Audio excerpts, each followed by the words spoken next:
Hai, apa kabar sahabat artikel View? Kali ini saya akan membacakan lanjutan alur cerita kisah CO muda berpura-pura culun. Tapi, sebelum mendengarkan kisah ceritanya, silahkan cari posisi yang nyaman dan jauhi keramaian. Dan jangan lupa pasang headsetnya. Dan inilah alur cerita kisah CO muda yang berpura-pura culun. Episode 399. Kisah CO muda yang berpura-pura culun. Tidak ada yang bisa memprediksi konsekuensinya kecuali pertempuran yang sebenarnya dilakukan. Tetapi jika pertempuran yang sebenarnya dilakukan, sekali Elias bukan lawan dari distrik pusat, konsekuensinya mungkin sangat serius. Ariel berkata dengan wajah berat. Elias adalah bidak catur yang hampir dia tukarkan dengan hidupnya. Meskipun dia tidak tahu mengapa Jeffrey tiba-tiba berubah pikiran. Tetapi Ariel pada saat itu memang tergantung seutas benang. Jadi dia tidak ingin Elias hanya menjadi batu pencari jalan. Lebih penting, kekuatan Elias akan terus tumbuh.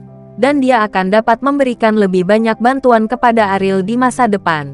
Jadi dia tidak akan pernah dengan mudah membahayakan nyawa Elias pada tahap ini. Niat awal Ariel untuk mencari Master adalah untuk berurusan dengan orang-orang Helen. Tapi sekarang, dia punya ide lain, yaitu penjara di pusat bumi. Sudah lama tidak ada berita tentang Pedro. Hidup dan matinya tidak pasti. Dia tidak memiliki cara untuk mengetahui apakah kakeknya masih hidup di penjara di pusat bumi. Ketika waktunya tepat, dia akan menemukan cara untuk masuk jauh ke dalam penjara sendiri. Dan kemudian Elias akan mendapatkan nilai guna terbanyak.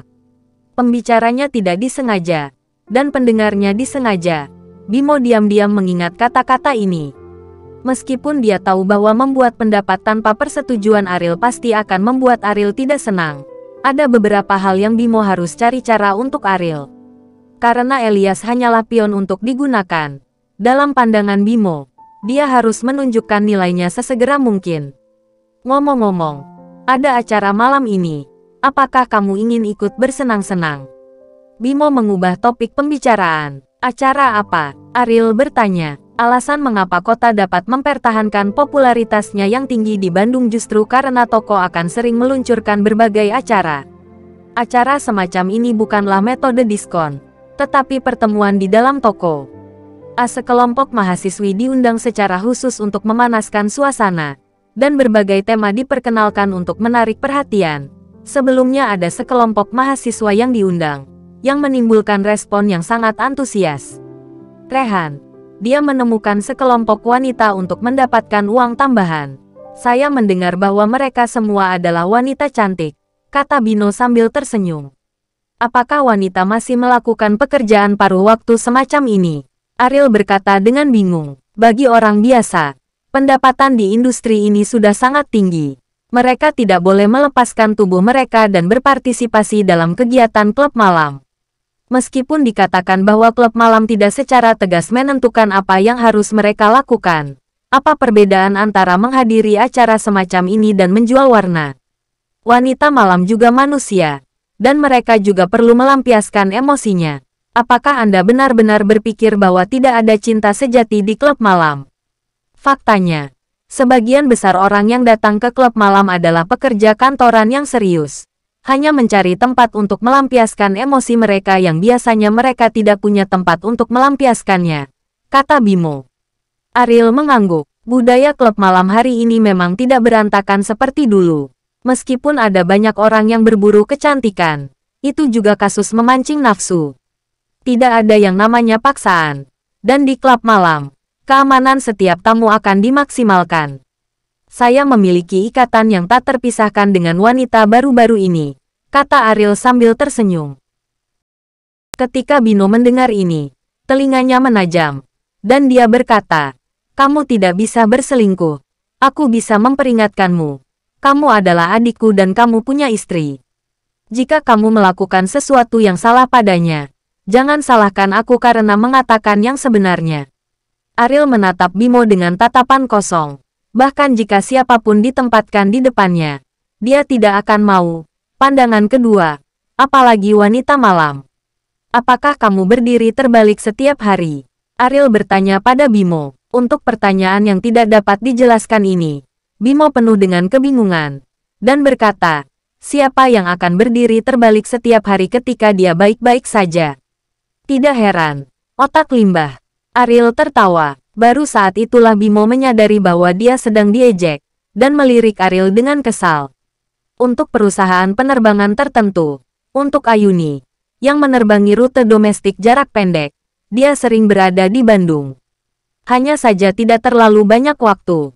Ayuni, ada klub yang sangat terkenal di Bandung. Tahukah kamu? Setelah Ayuni selesai bekerja, dia menyeret kopernya untuk pergi ke hotel ketika seorang rekan berlari ke sisinya dan bertanya. Ya, ini klub malam. Tapi aku belum pernah ke sana, kata Ayuni. Tepatnya, saya juga belum pernah ke sana. Atau kita akan bermain malam ini dan menghasilkan uang yang banyak, kata rekannya. Menghasilkan uang, kamu tidak akan jadi wanita malam kan? Rekan itu menyela Ayuni dengan ekspresi terdiam, dan berkata, apa yang kamu pikirkan? Bagaimana aku bisa melakukan hal semacam itu? Klub ingin mengadakan acara, jadi tolong kita memiliki banyak orang di perusahaan kita. Lagi pula, aksi pramugari masih sangat menarik bagi pria-pria itu. Banyak orang telah berjanji untuk pergi. Ikutlah dengan kami. Kamu bisa makan dan minum gratis dan mendapatkan penghasilan. Jika kamu beruntung dan bertemu pria yang baik, bukankah satu masalah akan terpecahkan? Meskipun Ayuni tidak menyukai klub malam, dia masih merasa tidak dapat diandalkan untuk menemukan cinta sejati di klub malam. Lagi pula, sebagian besar pria yang sering ke klub malam masih dalam mood. Lupakan mencari pacar, tapi bagus untuk mendapatkan uang tambahan. Kapan? Apakah malam ini? Tanya Ayuni. Jam 9. Oke, aku akan ke sana. Kembali ke hotel. Ayuni mandi, berganti pakaian kasual, dan pergi berbelanja. Dia sangat menyukai jajanan makanan ringan jalanan di Bandung, dan dia dapat menemukan banyak hal di sini makanan yang menggiurkan, hampir setiap kali pergi ke Bandung. Dia akan datang ke jalan ini untuk memuaskan keinginannya akan makanan. Sebelum jam 8, Ayuni menerima telepon dari rekannya, mengatakan bahwa dia harus mengganti pakaian profesional mereka malam ini. Meskipun Ayuni sedikit tidak senang tentang ini, karena dia akan menghasilkan uang, dia harus bertemu satu sama lain. Ayuni kembali ke hotel dengan penuh makanan dan minuman, mengenakan pakaiannya, dan merias wajah. Sudah jam 8.30, dan dia naik taksi langsung ke klub malam. Magic City, sudah ada antrian panjang di depan pintu, kurang dari jam 9. Tidak ada tamu yang diizinkan masuk ke venue. Sebagian besar tamu adalah laki-laki. Sepertinya mereka masih memiliki banyak fantasi tentang pramugari. Ariel berada di kursi VIP di lantai 2, yang biasanya tidak terbuka untuk tamu. Hanya dapat digunakan ketika Ariel datang. Bos Bimo, orang-orang yang kami undang telah tiba. Haruskah kami membiarkan mereka masuk terlebih dahulu? Rehan bertanya pada Bimo, berdiri di belakang Ariel. Biarkan mereka masuk dulu dan lihat apakah saudara Ariel puas. Saya akan mengaturnya untuknya malam ini, kata Bimo gembira. Ariel benar-benar tidak mendengar leluconnya. Bimo melirik ke samping dan berkata dengan rasa ingin tahu. Ariel, kamu benar-benar tidak tertarik sama sekali. Bukankah kamu juga? Ariel berkata tanpa berkata-kata. Bimo tersenyum ringan dan berkata, saya tidak terlalu normal. Bagaimanapun, saya seorang pengunjung. Dan saya tidak ingin tahu tentang ini. Tetapi Anda berbeda. Saya mendengar bahwa Anda belum tidur di tempat tidur. Ada desas-desus di Bandung. Dan Bimo tahu lebih banyak daripada desas-desus itu. Jadi dia tahu bahwa Ariel masih mempertahankan tubuh yang sempurna. Di usia Ariel, ini adalah hal yang langka. Siapa bilang aku tidak pernah tidur di tempat tidur? Tapi aku tidur dengan Kauri saling berpelukan. Ariel memelototi Bimo dan berkata. Bimo tersenyum. Dia berkata, bagaimana dengan tidur dengan tangan di sekitar? Apakah Anda pernah melakukan hal semacam itu? Apakah Anda ingin mencoba perasaan jatuh bebas? Meskipun lantai 2 tidak tinggi, itu akan memberi Anda perasaan yang baik, ancam Ariel. Bimo bergerak 2 langkah tanpa sadar, menarik jarak dari Ariel. Di depan Ariel, pria besar ini selalu bertingkah seperti anak kecil. Lupakan saja. Kaki saya masih bisa digunakan selama beberapa dekade, kata Bimo santai. Saat ini, Rehan sudah membawa sekelompok pramugari. Lebih dari selusin orang memang sangat baik dalam hal tubuh dan penampilan, dan seragam mereka memiliki dampak visual yang kuat pada pria. Tapi Ariel menemukan seseorang di kerumunan yang tidak pernah dia duga. Mungkinkah ini hubungan yang buruk, dan mereka benar-benar bertemu Ayuni lagi? Ini terlalu kebetulan, kata Ariel tanpa berkata-kata.